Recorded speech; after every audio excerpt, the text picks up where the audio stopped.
I think the financial arrangements behind Nigel Farage matter a lot. The fact that he had a £5 million gift from a Thai millionaire is not illegal, one little bit. But people do deserve to know about it because they like to know where people's loyalties lie. Fresh revelations today about the finances of Reform leader Nigel Farage.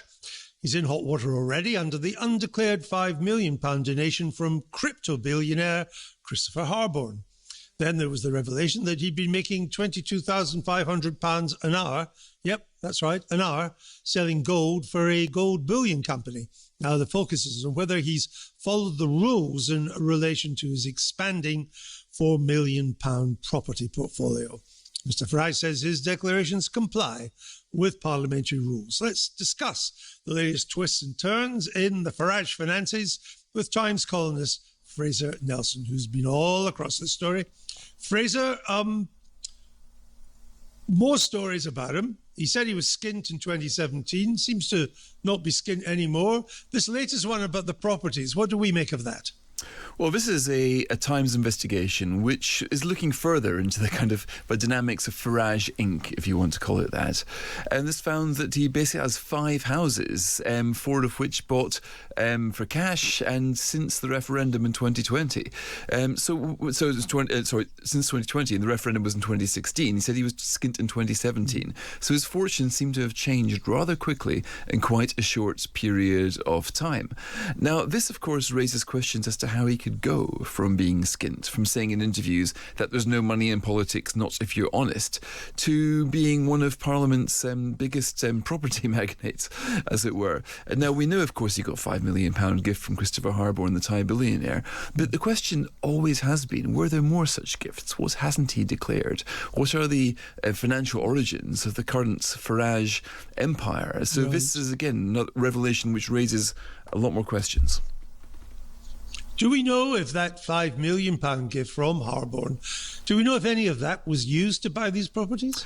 We don't know. In fact, he hasn't been very forthcoming about what's happened to that. We do know that his partner was able to buy a Clacton house for cash after he got that gift. Of course, that's just the timings. We don't know if that was the money. She might have come into some money herself. But he says he is intended for security, although he's accepted that he hasn't spent it all on security. Difficult to spend, by the way, £5 million cash free on security. You could spend that, that would last you quite some period of time.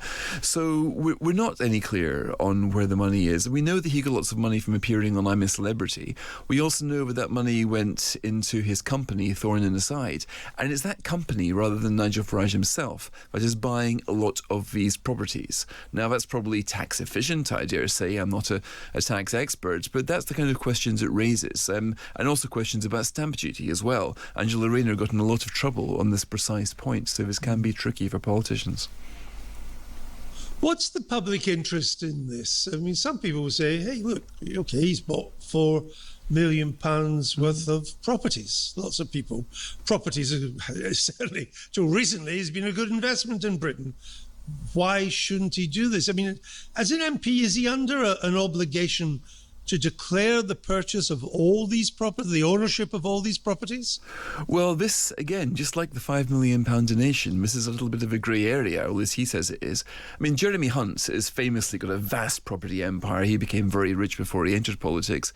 He says he's declared them all because he doesn't want there to be any kind of sense of impropriety. Rishi Sunak has got 4 properties. He's got 2 in London, 1 in Yorkshire, 1 in California. So it's not unusual for politicians to own properties. But Nigel Farage isn't a great one for declaring things. We know this about the £5 million gift he got from Thailand. Also, he's been hauled up 17 times for not declaring things in the way that he should have done to the parliamentary standards. So he doesn't seem to welcome this particular part of the scrutiny that comes with public life and, of course, a position in Parliament. Let me put something to you that Danny Kruger, he's I think he was a Tory, but he defected to Reform. He's just posted this on X. He says the hounding of Nigel Farage and his family over their personal finances and living arrangements is a transparent attempt by established power in the government and the media to disable Reform because of the threat the party poses to their privileges. All these attacks haven't revealed a single incidents of wrongdoing. They're playing the man not the ball. The British public will see that and see it's unfair and it won't work. What do you make of that? Well, of course, this is the kind of the standard comeback that any scrutiny of the man who, by the way, is still seen to be the most likely person to be Prime Minister of the next election. Any scrutiny of him is seen to be some personal attack by the wicked establishment, etc. But I think the financial arrangements behind Nigel Farage matter a lot. The fact that he had a £5 million gift from a Thai millionaire is not illegal, one little bit. The people do deserve to know about it because they like to know where people's loyalties lie. For example, Reform has got a very generous cryptocurrency bill. In fact, it recently deleted from its website, but that was one of the first things it did. Now, of course, you want to connect that to the fact that Nigel Farage got £5 million cash-free from a crypto king in Thailand. I think people deserve to know where the links are. I think it was the comedian Robin Williams who was basically saying that politicians should be like racing car drivers with the sponsorships on their jacket so you can see who's buying them. There's an aspect of that, and of course Reform is so new that the scrutiny hasn't been really applied. We've got no idea who was paying Nigel Farage between when he was broke and when he came to have 5 properties. We'd no idea about the Thai donations until recently. But if he is going to be the next Prime Minister, Reform UK, by the way, still number 1 in the opinion polls, even though it's down from previously. Yep. People, I think scrutiny is appropriate. We need to know who is paying the bills and what they might want in return. This is the basic act of journalism. This is what journalists are for. Journalists are there to scrutinise the rich and powerful and fundamentally to follow the money. It's the oldest journalist maxim in the book.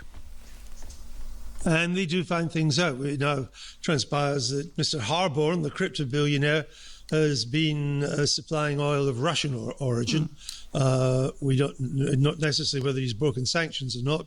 But again, it's all not helpful. Fraser, while I've got you here, I've got some breaking news. The grooming gang ringleader, Shabir Ahmed, he's at the centre of this deportation row. Andy Burnham has said he wants him deported. He's been released from prison after serving 14 years for multiple rape and sexual offences against young girls. You've written a column on the grooming gang scandal. What are your thoughts on this, the chances of him being deported? The fact that although there was multiple rape and sexual offences, I think a lot of people wonder, well, why is he out now? Why was he only in jail for 14 years? Well, yeah, of course. Well, that was the standard feature, sadly, with our sentencing. He was jailed for 17 years, just served 14 of them. But more importantly, the victims were told he would be deported. What happened to that? I think this is a weakness in our system. I think he doesn't have his Pakistani citizenship anymore. Therefore, the Home Office says there's nothing we can do.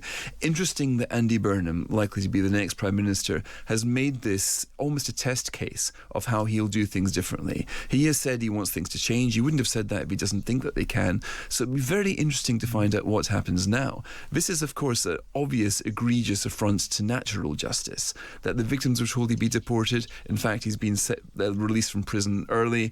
Now, the early release, again, this would have been agreed when he was sentenced all those years ago.